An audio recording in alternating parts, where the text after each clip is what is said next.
જય શ્રી કૃષ્ણ મિત્રો, કેમ છો? મજામાં ને? આજે બનાવશું આપણે ફરાળી પરોઠા. નવરાત્ર ચાલુ થયા છે તો ફરાળી પરોઠા બનાવવા માટે મેં સાંબો લીધો છે. તમે જોઈ શકો છો, આ રીતના સાંબો લેવાનો છે. ત્યારબાદ 1 વાટકી સાંબો લીધો છે, અડધી વાટકી મેં કોરવું લીધું છે, 1 બટેકું લીધું છે, બાફીને લઈ લીધું છે, લીમડાની કાતરી કરી લીધી છે. આ રીતના નાખવાની છે એટલે આપણે ખાવાની પણ મજા આવે ને ટેસ્ટ પણ મસ્ત આવે. આદુની ચીલી કરી લીધી છે, ચીલી ફ્લેક્સ લીધો છે, મરચાની પણ પટ્ટી કરી લીધી છે. આ રીતના કટિંગ કરી લીધું છે, તમે જોઈ શકો છો. નાની નાની પટ્ટી કરી લીધી છે. એનાથી મસ્ત પરોઠાનો દેખાવ આવે છે.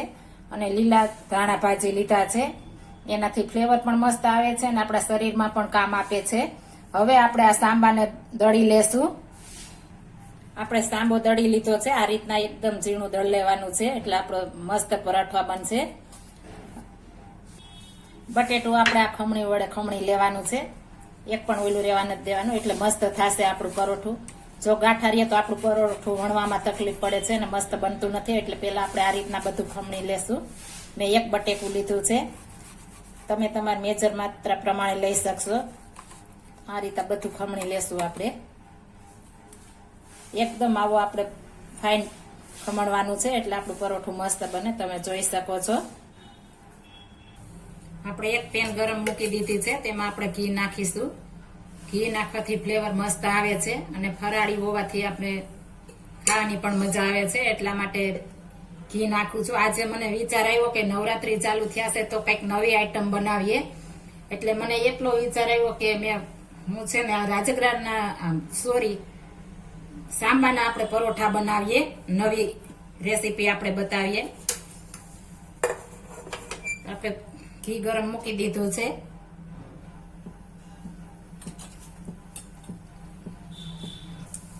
હવે આપણે એમાં જીરું નાખીશું. અડધી ચમચી મેં જીરું નાખ્યું છે.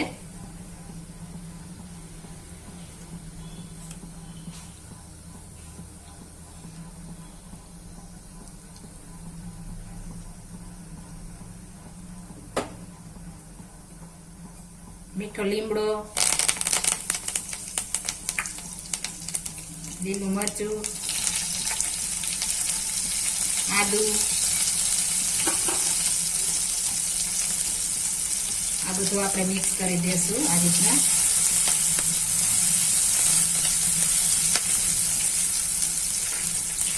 હવે તેમાં આપણે પાણી એડ કરીશું. મેં 1 બાઉલ લીધું છે તો પૂર્ણ બાઉલ પાણી નાખું છું. સાંબુ પાણી પી જાય છે એટલા માટે પાણી આપણે નાખી દીધું છે. ત્યારબાદ તેમાં આપણે ચીલી ફ્લેક્સ નાખી દેશું.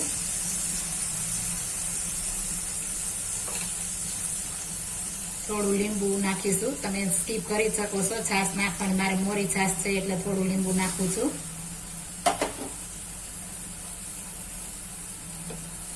ત્યારબાદ આપણે સ્વાદ પ્રમાણે સિંધવ નાખશું. આપણે ફરાળી છે એટલે સિંધવ નાખવાનું છે.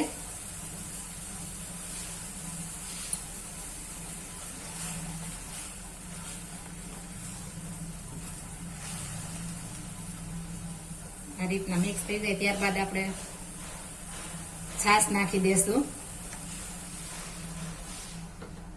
ત્યારબાદ આપણે આ દળેલો સાંભારનો લોટ નાખી દેશું. બધું આ રીતના મિક્સ કરી દેશું. તમે જોઈ શકો છો એકદમ મસ્ત બનશે આપણા પરોઠા. હવે તેમાં આપણે બટેટું પણ ઉમેરી દેશું.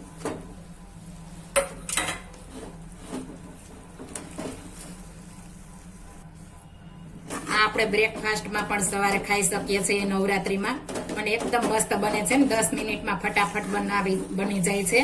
આની સાથે આપણે ચટણી પણ બનાવીશું. તેને આપણે થઈ જાય ત્યારબાદ એની રેસીપી હું તમને બતાવું છું. આ રીતના બધું મિક્સ કરી લેવાનું છે એકદમ સરસ.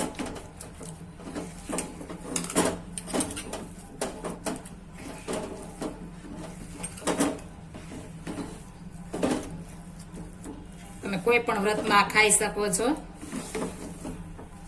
આમાં જો કોઈ વસ્તુ તમારે સ્કીપ કરી હોય, ન ખાતા હોય તો તમે સ્કીપ કરી શકો છો.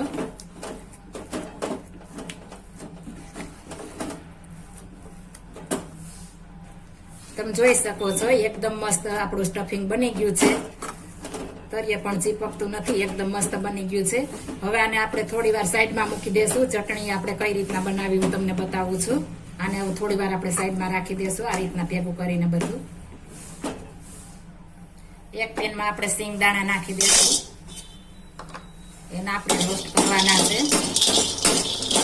ધીમે ગેસે શેકવાના છે, જેથી આપણી ચટણી લાલ ન બને અને ઉપરથી પોતરી ઉતરી જાય એ રીતના શેકવાનું છે. બહુ લાલ નથી થવા દેવાના આપણે. ધીમે ગેસે શેકશું એટલે મસ્ત શેકાઈ જશે.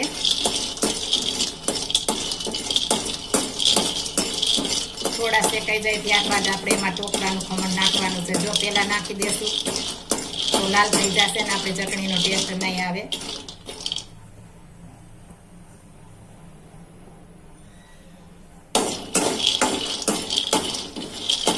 થોડા થોડા દાણા શેકાઈ ગયા છે. હવે તેમાં આપણે ટોપરાનું ખમણ નાખી દેશું.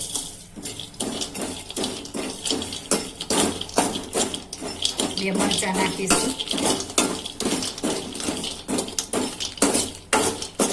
એકદમ આ રીતના શેકાવા દેશું આપણે. હવે આપણે નીચે ઉતારી લેશું. આપણી ચટણી તૈયાર થઈ ગઈ છે, પરોઠા સાથે ખવાઈ. એકદમ મસ્ત બની ગઈ છે. તમે જોઈ શકો છો, આ રીતના બનાવશો એટલે ટેસ્ટ પણ મસ્ત આવશે.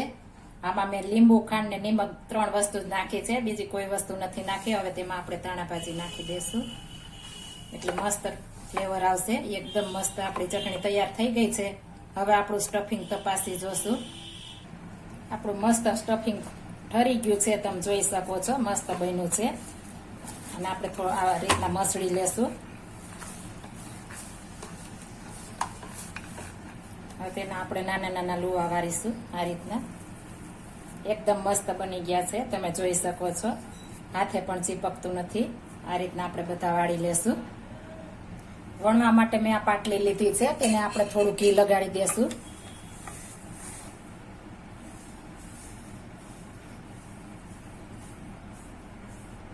ત્યારબાદ તેની માથે આપણે કાગળ રાખી દેશું. તેમાં એમ લોટ નાખીને પણ બનાવી શકો છો, પણ આ રીતના બનાવશું તો આપણે પરોઠું એકદમ મસ્ત બનશે ને એકદમ ગોળ પણ બનશે. આ રીતના આપણે માથે લૂવું મૂકી દેશું. વેલણ ઉપર આપણે થોડું ઘી લગાવી દેશું. તમે તેલ લગાવી શકો છો, ફરાળી હોવાથી હું ઘી લગાવું છું. આ રીતના આપણે પેલા વણી લેશું.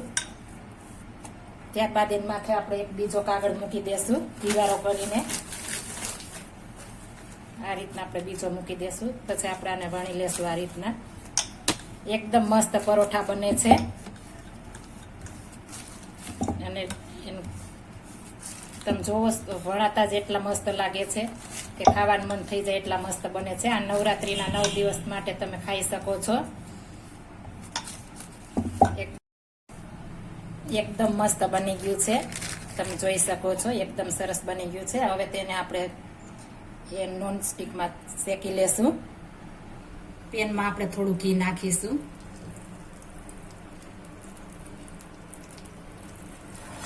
આ રીતના બધે ગ્રીસ કરી દેશું. ત્યારબાદ આપણે પરોઠું નાખી દેશું. તમે જોઈ શકો છો, એકદમ મસ્ત બન્યું છે. અને આને આપણે ધીમે ગેસે ચોળવવાનું છે, ફૂલ ગેસે નથી ચોળવવાનું, એટલે એકદમ મસ્ત બનશે આપણું પરોઠું.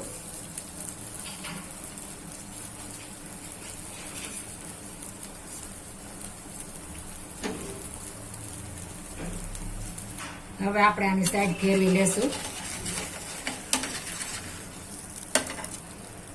એકદમ મસ્ત બને છે, તમે જોઈ શકો છો. તમે જોઈ શકો છો, એકદમ મસ્ત આપણા પરોઠા ચડી ગયા છે. એકદમ ક્રિસ્પી પણ થશે. એકદમ મસ્ત બન્યા છે.